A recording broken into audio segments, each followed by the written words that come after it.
ಇನ್ನು ಮುಂಚೆ ಹಿಂದೆ ಹೆಂಗಿದ್ದ ಈಗ ಹೆಂಗ ಆಗಿದ್ದಾನೆ ಅಂತ ಒಂದೇ ಒಂದ್ ಸಣ್ಣ ವಿಡಿಯೋ ಹಾಕಿದೀನಿ, ನೋಡ್ಕೊಂಬನ್ನಿ. ಅಣ್ಣ ಅವನೇ ಅಣ್ಣ ನಾನು.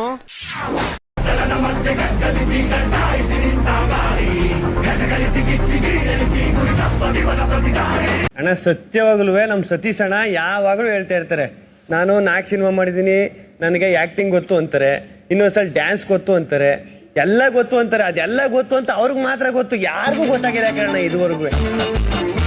125 ದೇಶದಲ್ಲಿ ನಂದು ಇಂಟರ್ವ್ಯೂ ಆಗೈತೆ ಅಂತಾರೆ, ಒಂದು ಟೆಲಿಕಾಸ್ಟ್ ಆಗಿಲ್ಲ ಅಂತ. ಅವ್ರು ಏನ್ ಮಾಡ್ತಾರೆ, ಬಾತ್ರೂಮ್ ಅಲ್ಲಿ ಒಂದು ಮೆಡಿಕಲ್ ಶಾಪಿ ಐತಣ್ಣ, ಸತೀಶ್ ಮೆಡಿಕಲ್ಸ್ ಅಂತ ಹೆಸರಿಗೆ ಬಿಟ್ಟವೆ ಅಂತ.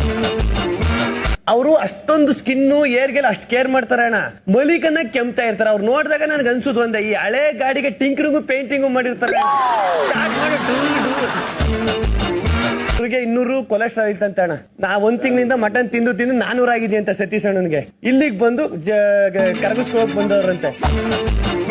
ಇನ್ನು ಈವಣ್ಣ ನಮ್ ಚಂದ್ರಪ್ರಭಣ, ನಾನ್ ಡ್ರಿಂಕ್ಸ್ ಮಾಡಿದ್ದೆ ಬುಡುಕ್ ಬಂದು, ಏನ್ ರಿಯಾ ಬಣ್ಣ ಇದು ಅಣ್ಣ. ಈವಣ್ಣ ನನ್ ಬಾಡಿ ಪರ್ಸು ಏನ್ ಜಿಮ್ ಇದು, ಒಬ್ರು ಜಿಮ್ ಅನ್ಕೊಂಡವ್ರೆ, ಒಬ್ರು ರಿಯಾಬ್ ಅನ್ಕೊಂಡವ್ರೆ, ಒಬ್ರು ಬ್ಯೂಟಿ ಪಾರ್ಲರ್ ಅನ್ಕೊಂಡವ್ರೆ. ಅವರು ಬಾತ್ರೂಮ್ ಇಂದ ಆಚೆ ಬರಲ್ಲ, ಇವರಿಬ್ರು ಮೇಕಪ್ ಮನೆಯಿಂದ ಆಚೆ ಬರಲ್ಲ, ಇವರು ಮಹಾರಾಣಿಯನ್ನು ಪೀಲಿಂದ ಆಚೆ ಬರಲ್ಲ. ಇದರಿಂದ ಆಚೆ ಬರೋಷ್ಟೊತ್ತಿಗೆ ನಾವೆಲ್ಲ ಆಚೆ ಹೋಗ್ಬಿಡ್ತೀವಿ ಅಂತ ಭಯ ಪಟ್ಟೈತೆ ಅಣ್ಣ ನನಗೆ. ಇನ್ನೊಂದು ಯಾವಾಗ್ಲೂ ಹೇಳ್ತಾ ಇರ್ತಾರೆ, ನಾನು ಇಲ್ಲಿ ಗೆಲ್ಲಕ್ ಬಂದಿಲ್ಲ, ಸೋಲಕ್ ಬಂದಿದ್ದೀನಿ ಅಂತ. ಈಗ ನೀವು ಈ ಕೈಲಿ ನನ್ನ ಹಿಡ್ಕೊಂಡಿರ್ತೀರಣ್ಣ, ಈ ಕೈಲಿ ಅವ್ರು ಹಿಡ್ಕೊಂಡಿರ್ತೀರಾ. ನೀವು ಸದಸ್ಯ ಗೆಲ್ಬೇಕು ಅಂತ ಕೈ ಎತ್ತು ಕೊಯ್ತಾ ಇರ್ತೀರ, ಅವರು ಬೇಡ ನಾನು ಸೋಲ್ಬೇಕು ಅಂತ.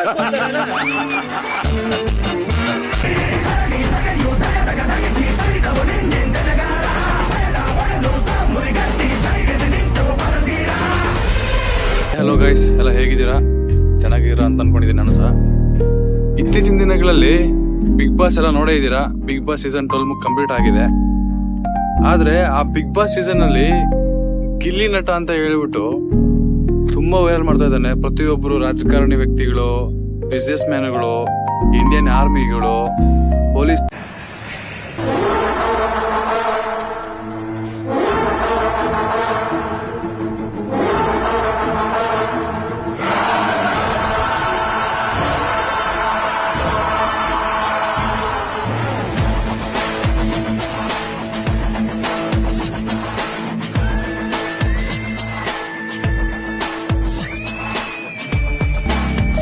ಸೊ ಇಷ್ಟು ಜನನು ಆ ಒಬ್ಬ ವ್ಯಕ್ತಿಗೆ ಇಷ್ಟು ಸಪೋರ್ಟ್ ಆಗಿ ನಿಂತು ವೋಟ್ ಹಾಕಿರೋದು. 55 ಕೋಟಿ ವೋಟ್ಗಳನ್ನ ಒಬ್ಬ ವ್ಯಕ್ತಿ ಪಡೆದಿದ್ದಾನೆ ಅಂತಂದ್ರೆ ಆ ವ್ಯಕ್ತಿ ಹಿಂದೆಗಡೆ ಎಷ್ಟು ಶ್ರಮ ಇರುತ್ತೆ. ಪ್ರತಿಯೊಬ್ಬರು ವ್ಯಕ್ತಿ ಬಡ ಹುಡುಗರು ಬೆಳಿಬೇಕು ಅಂತ ಹೇಳ್ಬಿಟ್ಟು ಆ ವ್ಯಕ್ತಿಗೆಲ್ಲ ವೋಟ್ ಹಾಕಿದ್ದಾರೆ.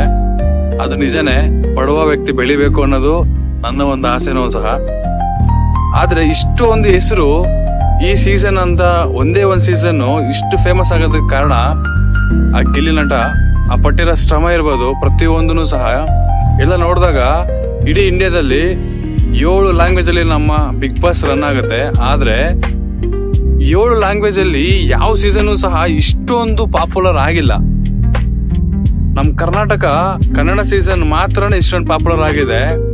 KGF ನ ನೆಕ್ಸ್ಟ್ ಲೆವೆಲ್ಗೆ ಯಾರಾದ್ರೂ ಇದಾರೆ ಅಂತಂದ್ರೆ ಅದು ನಮ್ ಗಿಲ್ಲಿ ನಟ. ಪ್ರತಿಯೊಬ್ರು ಗಿಲ್ಲಿ ಬೆಳಿಬೇಕು ಅಂತ ಹೇಳ್ಬಿಟ್ಟು ಪ್ರತಿಯೊಬ್ಬರು ವೋಟ್ ಹಾಕಿ ಸೀಸನ್ ಎಲ್ಲ 12 ವಿನ್ನರ್ ಆಗಿ ಮಾಡಿದಿ. ಇವತ್ತು ಗಿಲ್ಲಿ ಬಿಗ್ ಬಾಸ್ ಬರೋದಕ್ಕಿಂತ ಮುಂಚೆ ಹಿಂದೆ ಹೆಂಗಿದ್ದ ಈಗ ಹೆಂಗ ಆಗಿದ್ದಾನೆ ಅಂತ ಒಂದೇ ಒಂದ್ ಸಣ್ಣ ವಿಡಿಯೋ ಹಾಕಿದೀನಿ, ನೋಡ್ಕೊಂಬನ್ನಿ. ಪ್ರತಿಯೊಬ್ರು ಒಬ್ಬರು ವ್ಯಕ್ತಿ ಹಿಂದೆಗಡೆ ಎಷ್ಟು ಶ್ರಮ ಇರುತ್ತೆ ಅಂತ ಯಾರು ಗೊತ್ತಿರೋದಿಲ್ಲ. ಆ ಶ್ರಮನ ಯಾವತ್ತು ಯಾರನ್ನೂ ಕೀಳಾಗಿ ನೋಡಕ್ ಹೋಗ್ಬಾರ್ದು. ಒಬ್ಬ ವ್ಯಕ್ತಿ ಬೆಳೆದಿದ್ದಾನೆ ಅಂತಂದ್ರೆ ಬೆಳ್ಸಕ್ಕಾಗಿಲ್ಲ ಅಂದ್ರೆ ಪರವಾಗಿಲ್ಲ, ಕಾಲಿಡಕ್ ಮಾತ್ರ ಯಾರು ಹೋಗ್ಬಿಡ್ರಿ. Thank you so much. ಇಷ್ಟೇ ಹೇಳಕ್ ಇಷ್ಟಪಡ್ತೀನಿ, ಯಾಕೆಂದ್ರೆ ಇನ್ನು ಹೇಳ್ತಾ ಇದ್ರೆ ಒಬ್ಬ ವ್ಯಕ್ತಿ ಬಗ್ಗೆ ಇಷ್ಟೊಂದ್ ಜನ ಇಷ್ಟು